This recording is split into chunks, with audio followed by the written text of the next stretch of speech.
আমি হইতেছি ভাটি গায়ের মাইয়া, জন্মের পর থেকে রান্না শিখছি। শুধু রান্না না, ঘর গোছানো, ঘর ঝাড়ু দেওয়া, গরুরে খাওন দেওয়া, ঘর লেপা।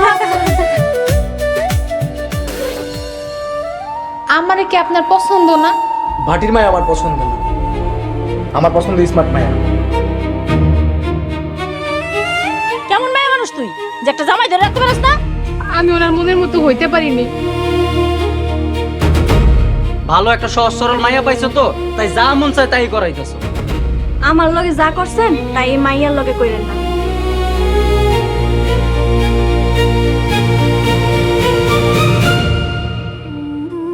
একটা মা তার পোলার বউর সাথে এমন করতে পারে?